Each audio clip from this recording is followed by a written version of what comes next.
Hello students, आज हम जिस टॉपिक को लेने जा रहे हैं वो है प्रोटेक्टिव टिश्यू। आपको ध्यान होगा हमारे पुराने लेक्चर्स में हमने परमानेंट टिश्यू को 3 पार्ट्स में डिवाइड किया था। We have divided this tissue और परमानेंट टिश्यू इनटू 3 कैटेगरीज। पहली कैटेगरी जो थी वो थी सिंपल परमानेंट टिश्यू, जिसके बारे में हम देख चुके हैं। आज हम देख रहे हैं प्रोटेक्टिव टिश्यू। ये हमने क्यों डिवाइड किया है, किस आधार पर डिवाइड किया है? डिफरेंट काइंड्स ऑफ सेल्स के आधार पर। और प्रोटेक्टिव टिश्यू है क्या? यदि हम देखें, ये आपके क्लास 9th के पोर्शन में दिया हुआ है प्रोटेक्टिव टिश्यू, तो आप इसको ध्यान से समझिए। The surface of the plants are covered with protective tissues which protects the plants from the adverse environmental conditions। बहुत सारी adverse environmental condition होती हैं जिनसे प्लांट को सुरक्षा प्रदान करनी होती है, और उसमें अपनी अहम भूमिका निभाता है प्रोटेक्टिव टिश्यू। और इसमें 2 नाम आएंगे खास तौर पे, जिनके बारे में हम यहाँ पर देखेंगे। एक तो होता है epidermis and then bark. Bark जिसको हम छाल कहते हैं। सबसे पहले हम देखते हैं एपिडर्मिस के बारे में, और ठीक उसी प्रकार से हम इसके डिस्क्रिप्टिव पार्ट को देखेंगे जैसा हमने पिछले लेक्चर्स में लिखा था। यानी हम इन 3 पॉइंट के अंतर्गत हमारी डिस्क्रिप्टिव पार्ट को देखेंगे। Structure, then location and third functions. इस तरीके से इसे याद रखने में भी आसानी होगी। तो सबसे पहले हम बात करते हैं स्ट्रक्चर के बारे में।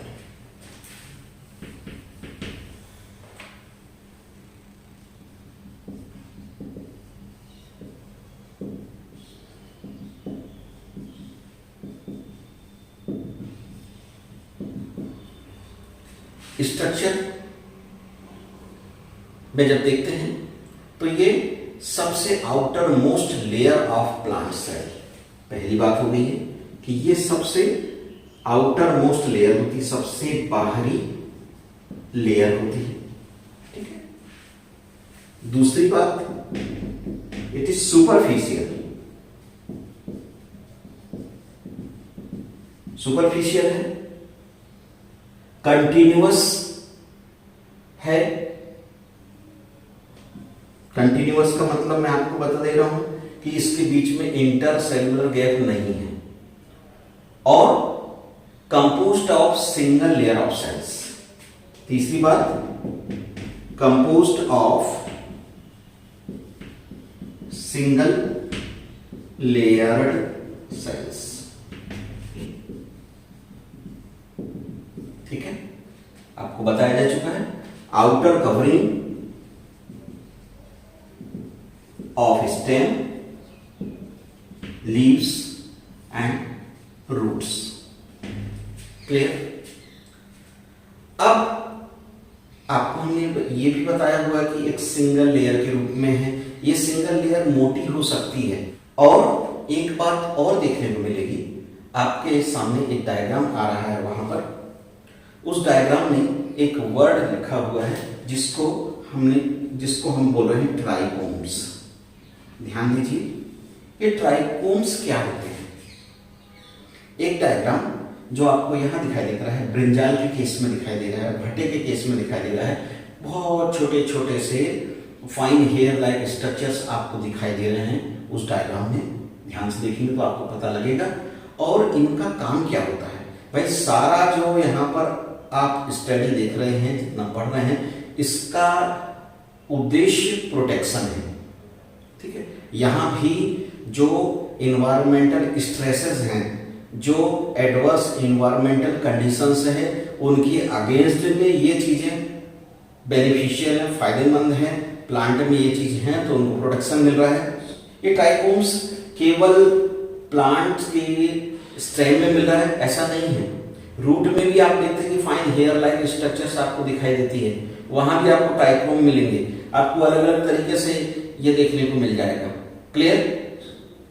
आपको एक और दूसरा डायग्राम यहां पर दिखाई दे रहा है। ये लीफ का है। लीफ की जो लेयर है, आउटर लेयर है, एपिडर्मल लेयर की यदि हम बात करते हैं तो उसमें आपको कुछ स्ट्रक्चर दिखाई दे रही है, छोटे छोटे। आपको ये मालूम होना चाहिए कि where are stomatas remains present, mostly they remains present on the lower surface of the leaves. पत्ती की निचली सतह पर स्टोमेटा होते हैं, डायग्राम में आप देख रहे हैं। और उस डायग्राम में ये बताया गया है, थोड़ी थोड़ी दूरी पर छोटे छोटे छोटे छोटे स्मॉल होल लाइक स्ट्रक्चर्स दिखाई दे रही हैं और वो सपोर्टेड हैं कुछ विशेष प्रकार की सेल्स के द्वारा। मैं यहां बनाने की कोशिश कर रहा हूं कि मैं आपको यहां दिखा सकूं, ठीक है। ये रफ डायग्राम है ना, और इस रफ डायग्राम में आप देख रहे हैं कि ये वाली जो स्ट्रक्चर है ये स्टोमेटास है, ये स्टोमेटास है, ये स्टोमेटा बोल रहे हैं, सिंगल है। ये दोनों जो होती हैं, जो दोनों तरफ से इसको घेरे हुए हैं, ये गार्ड सेल्स होती हैं, गार्ड सेल्स होती हैं। वहां आप जो डायग्राम देख रहे हैं उसमें भी ये नाम आपको देखने को मिल रहे हैं। और ये गार्ड सेल जो हो रही हैं ये स्टोमेटा के ओपनिंग एंड क्लोजिंग को कंट्रोल करती है। एक बात और ध्यान से देखिए, यहां पर क्लोरोफिल रिमेन्स प्रेजेंट हियर। यहां गार्ड सेल का जो काम है वो फूड को सिंथेसाइज करने का भी है, क्लोरोफिल रिमेन्स प्रेजेंट हियर। अब ये स्टोमेटा खुलते और बंद क्यों होते हैं, ये बात समझें। जब यहां पर फूड फॉर्मेशन होता है तो यहां पर ऑस्मोटिक प्रेशर, ऑस्मोटिक दबाव बढ़ जाता है सराउंडिंग सेल्स की तुलना में। फूड स्टोरेज हो रहा है और इसके कारण क्या होता है, ये ड्यूरिंग डे टाइम, दिन के समय में ये हो रहा है। और दिन के समय में क्या होता है, जब ये प्रोसेस हो रही है तो स्टोमेटा खुल जाते हैं, क्योंकि ये जो गार्ड सेल्स हैं उनमें ऑस्मोटिक प्रेशर क्रिएट होता है, स्टोमेटा खुल जाते हैं और इस अपर्चर्स के द्वारा, इस होल के द्वारा गैसियस एक्सचेंज भी होता है और ट्रांसपिरेशन की रेट को भी कंट्रोल करते हैं। वाटर का जो लॉस है इसको कंट्रोल किया जा सकता है। नाइट के समय में इसका अपोजिट हो रहा है। नाइट के समय में आप देखते हैं कि ये जो फूड मटेरियल है ना, वो फूड मटेरियल ट्रांसलोकेट हो जाता है, दूसरी जगह भेज दिया जाता है, तो फिर से आप देखते हैं कि स्टोमेटा क्लोज हो जाते हैं। ये कंडीशन आपको यहाँ देखने को मिलती है।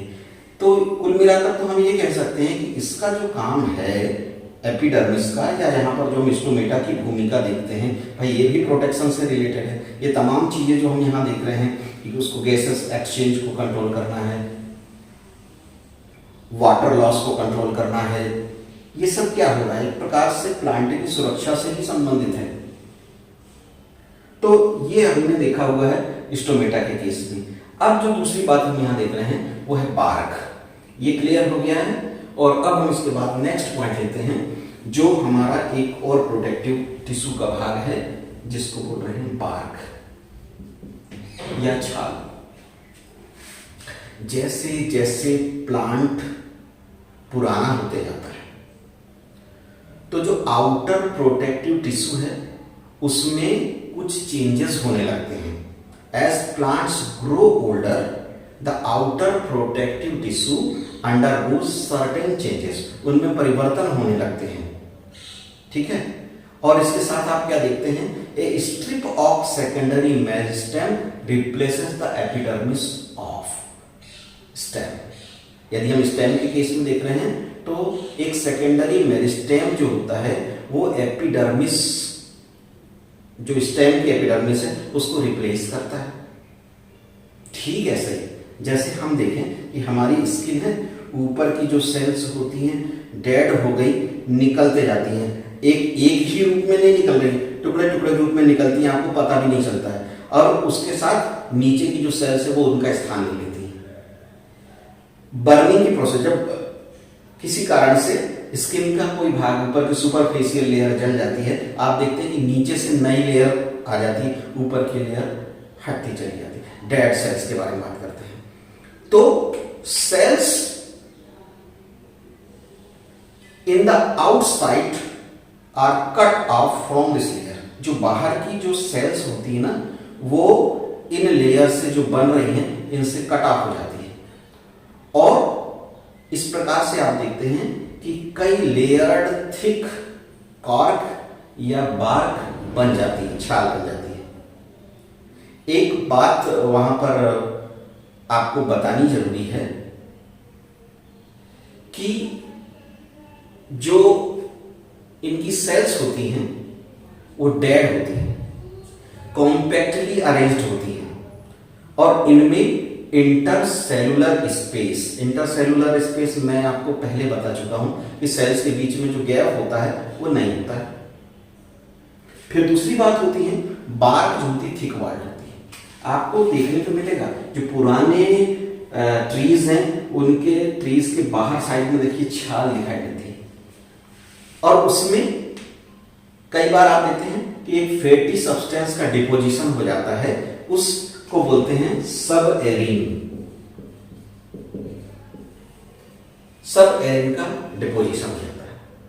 ये जो बार्क सेल्स होती हैं ये impervious to gases and water, ये गैसेस और वाटर के प्रति अपारगम्य होती है, ठीक है, और सेल को ड्राई रखते हैं। क्लियर? इस तरीके से हम यहां पर इसकी भूमिका देखते हैं। कई बार आप ये देखते हैं कि जैसे गम या रेजिन के बारे में बात करते हैं, ये प्लांट प्रोडक्ट है, वेस्ट मटेरियल है, तो ये वेस्ट मटेरियल भी हम कहां डिपॉजिट होता हुआ देखते हैं, इसी हिस्से में बार्क सेल में कुछ जो सब्सटेंस फील्ड भरे होते हैं वो जैसे रेजिन है या गम्स हैं, है ना।